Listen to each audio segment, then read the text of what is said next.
राजनीति में माहिर खिलाड़ियों की बात की जाए तो दिग्विजय सिंह का नाम सबसे ऊपर आता है। कहा जाता है कि जब बाकी नेता सोचना बंद कर देते हैं तब दिग्विजय सिंह अपनी शुरुआत वहीं से करते हैं और आज एक बार फिर ये बात सच होती हुई नजर आ रही है। नमस्कार, आप देख रहे हैं राजीव टाइम्स। मैं हूं आपके साथ अपूर्वदर और ये है हमारी खास रिपोर्ट। मौका था राज्यसभा में फेयरवेल स्पीच का, जहां नरेंद्र मोदी सहित अन्य सांसद अपनी बात रख रहे हैं, लेकिन सबसे ज्यादा चर्चा दिग्विजय सिंह के भाषण की हो रही है, क्योंकि उन्होंने जो कहा उसमें मध्य प्रदेश की राजनीति, खासकर कांग्रेस के अंदर हलचल पैदा कर दी है। दरअसल अपने फेयरवेल भाषण में दिग्विजय सिंह ने अपने लंबे राजनीतिक सफर का जिक्र किया। उन्होंने बताया कि कैसे वे कम उम्र में राजनीतिक में आए, विधायक बने, मंत्री बने और फिर मध्य प्रदेश के मुख्यमंत्री भी रहे। उन्होंने कांग्रेस पार्टी का धन्यवाद किया। पार्टी ने उन्हें हर मंच पे सराहना दी है, लोकसभा, राज्यसभा और मुख्यमंत्री पद तक पहुंचाया है। साथ ही उन्होंने ये भी कहा कि राजनीति में मतभेद तो होते रहेंगे, पार्टी के भीतर हो चाहे पार्टी के बाहर, लेकिन कभी भी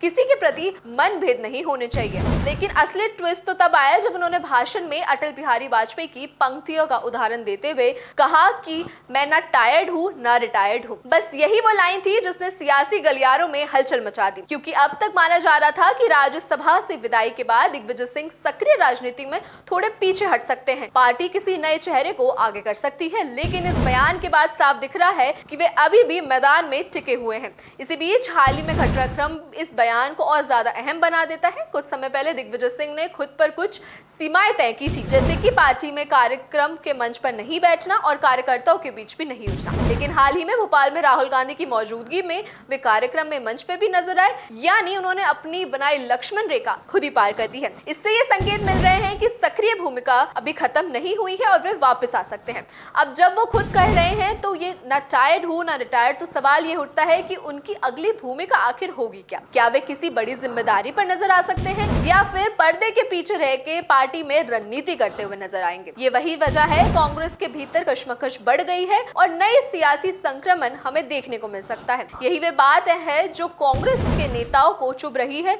कि आखिरकार खुलकर उनकी नई भूमिका क्या आ सकती है। जैसे अजय सिंह ने सार्वजनिक तौर पर कहा कि वो कई बार विधायक बन चुके हैं, लेकिन उनके पास ऐसा कोई काम नहीं है, ना वो पार्टी को इतनी जरूरत के साथ देखते हैं। ऐसे में दिग्विजय सिंह का ये बयान और ज्यादा वजनदार होता हुआ नजर आता है। कुल मिलाकर अगर बात कहें तो एक फेयरवेल स्पीच ने एक नया सवाल और बवाल दोनों खड़ा कर दिया है। क्या ये सिर्फ एक भावनात्मक बयान था या सियासी संकेत था? क्या दिग्विजय सिंह नई भूमिका में वापस नजर आ सकते हैं? और अगर हाँ, तो कांग्रेस की नई पीढ़ी के लिए इसका क्या मतलब होगा? फिलहाल जवाब किसी के पास नहीं है, लेकिन इतना तय है कि मध्य प्रदेश की राजनीति में हलचल अभी थमी नहीं है और बड़े पैमाने पे हमें नजर आ सकती है। तो मध्य प्रदेश की इस हलचल के बारे में आप अपने व्यूज और विचार हमें कमेंट करें और देखते रहिए राजीव टाइम्स।